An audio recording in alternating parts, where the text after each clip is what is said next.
Hello world. As we go into 2016, it occurs to me that there's a ton of new point-and-click adventures coming out that I'm not covering. Oldies and obscures are all well and good, but if you don't talk about the new life that's been breathed into our beloved genre, it's all going to get a bit dull. The mantra I started with is telling you if a game is worth playing in 10 minutes or less, meaning that I should maybe talk about something that everybody hasn't already made their mind up about. So let's start with Stasis. Good, that only puts me 5 months behind. Stasis was a Kickstarter project by the Brotherhood, or as the game intro styles it, the Brotherhood. Started in 2013 and surpassed not only its initial funding goal, but sadly its initial release date too. Self-described as a sci-fi horror adventure game. Okay, sounds good to me. I didn't back this myself, I only heard of the game after release because apparently focusing a channel mostly on point-and-click adventures doesn't even warrant a cursory glance at adventuregamers.com. Christ, I'm trash sometimes. Still, the game actually came out, and in terms of crowdfunded projects, I'm taking that as a victory in itself. Now, let's see if it's any good. The game opens with a CG intro showing the credits while a spaceship flies past Neptune. And that's about all that happens for a full minute and a half. It's almost slow enough to give me Orion conspiracy flashbacks, but thankfully with better production values plus the credits make the whole sequence not pointless. In any case, it sets the mood for the game. Dark and foreboding. Emphasis on dark. We cut to inside the ship to see pods full of goo, one of which empties and a man exits. Given that it looks like he's receiving a nasty electrical shock, I'm guessing somebody didn't want him to do that. A medical scan soon kicks in and clears up the situation. Heart arrhythmia, multiple fractures along ribs 3, 5, 11 and 14, extreme muscle atrophy, danger of heart failure, danger of pneumothorax, seek immediate medical attention. So fairly dire then. Unfortunately, one thing the medical scan doesn't clear up is where the hell you are. This isn't my ship. As you might have guessed, a chunk of Stasis' plot hinges on mystery, and it's up to you to guide your man to safety, his family, and eventual mystery solving. It's at this point you gain control of your broken gooey man and begin the search for a convenient emergency ward. For Stasis, the Brotherhood went with an isometric perspective, perhaps familiar to gamers at large, but less so in the world of pointy clicks. The only other example I can think of is Sanitarium because it's too painful to think about Daria's Inferno. Yes, I do watch Pushing Up Roses' videos, why do you ask? Anyway, another rarity is that the interface is all one button. Hovering over objects will tell you what the object is called, with further descriptive text down the bottom of the screen, and a cursor animation telling you what left clicking will do. Unless it's a magnifying glass, in which case left clicking often does nothing, the description is right there already. And yet that's exactly what you need to do a couple of times, so try that anyway. All of this means that interactive items and room exits are easy to spot. Sounds good, but I do have two problems with this. First, the object name appears beside the cursor, but the description appears elsewhere, forcing you to dart your eyes back and forth. They're obviously a bit lengthy to shove the text next to the cursor, so that's not an option. Honestly, I like the immediacy this design brings, but it might have been better to go back to a click for description approach. That right mouse button is just sitting there after all, alone and unloved, hoping beyond hope that it can fulfill its destiny and let you cancel out of using an item.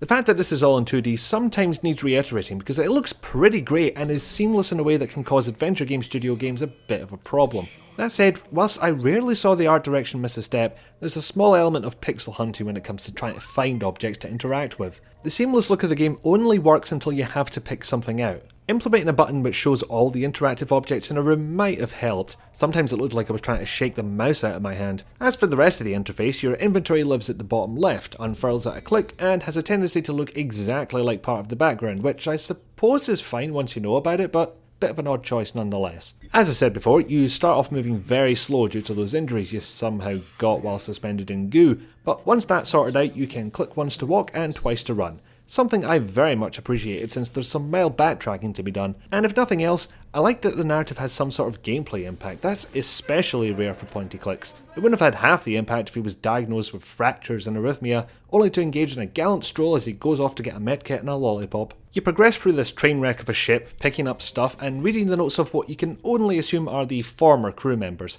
although it wouldn't be much of a horror game if it turned out they were all away playing bingo, I suppose. This part is done well, similar to games like System Shock 2 where you gain information from people who are long past the point of telling you themselves. This gives you the exposition you need while reinforcing the character's loneliness, very useful for this type of game, because you do start to get a little twitchy, you get nervous about turning a corner. Doesn't help that there's points where John can die. In fact, one of the Kickstarter goals was to let key items be used on John himself, some of which could result in his death. I'm not saying it's the weirdest Kickstarter goal ever, I know the internet will have achieved worse, but it's the weirdest one I've seen. In any case, save often. I don't think there's any auto-saving here, you might get put back to a checkpoint if you die, but one wrong click could potentially send you back hours if you're unlucky. Aside from fear of dying, there's a fear of seeing or hearing about something horrific, and I don't just mean a creature that's had an intimate encounter with the ugly tree. For the most part, their tool of choice is to unnerve the player rather than going boo. They do use both, but the former is favoured. This does mean you'll run into some pretty horrific scenarios, that's a warning I need to get out there. Not for the faint of heart, or, to add a mild spoiler, people who don't want a game to involve dead children at any point. I'll add one final note here, the voice acting is a little uneven. Sometimes fine, sometimes flat, but never intolerable.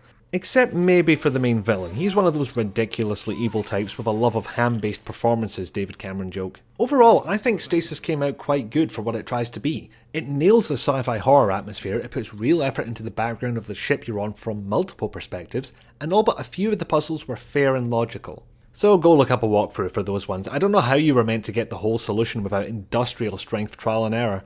And the team at the Brotherhood even managed to try some new ideas whilst delivering an engaging sci-fi horror experience. If you're at all interested, there's an alpha demo, whatever that means, that you can try for free. The game tells me I took around 22 hours to complete it, which I think is a fair bang for 19 quid. Not sure if it's a classic, but if you're a fan of horror or if you want to see some really messed up stuff, this should do the trick. The video's not done, however, because whilst that'll be enough for a lot of people, I have a couple of nitpicks about the design I'd like to go into. Normally this gets intermingled with the rest of the review, but I thought I'd try something new. Okay, I see two major flaws with how this game was constructed. Player feedback and consistency. There's always going to be times in a point-and-click where you try something that doesn't work. The key to not driving players off at this point is giving the correct feedback. A generic "that doesn't work" line usually suffices, a small hint if the player's idea was similar to the solution or they're attempting to accomplish a task out of order. But Stasis will sometimes have nothing happen at all, not even a buzzer or a red light. For example, a usable object that triggers a fiddling with something animation with no context, no comment, nothing. Turns out I was doing something out of sequence, but I had no indication of that, no clues as to what I was doing wrong or even if I was doing something wrong. The problem here, at least for me, is that I start wondering if the game is broken. If an action we take doesn't have the logical reaction we expect or at least a good excuse, that's off-putting, and not in a way that actually benefits a horror game. The other problem I saw was consistency, and it's still somewhat related to my previous point.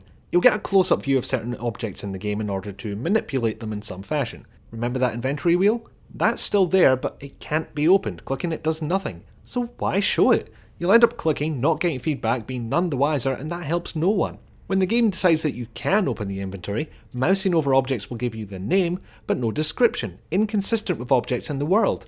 At best this will be off-putting, at worst your game will look broken, incomplete, or plain shoddy. There's a reason I'm calling all of this nitpicking. It's going beyond what I think most people care about. It might only be of interest to game designers or aficionados of the genre. At some point in my life I've fallen into both of those categories, so that's what I want to talk about.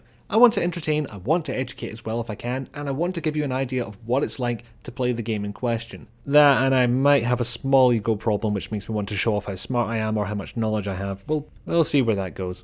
There we go, I got to review a game and flex my game design muscles at the same time. In other words, what I said I'd do when I started reviewing and sometimes forget. Do remind me if it happens again. Besides, without all those nitpicks, the video would have been about 5 minutes long. Now, if the world could refrain from releasing new pointy clicks until I'm caught up with at least 2015, that would be great. Yeah, I'd better get to work. Go to sleep, my baby girl, in your warm bed. Soon you will rise again, so drift away, sleepyhead. Dream of us, and you will see monsters can't harm you.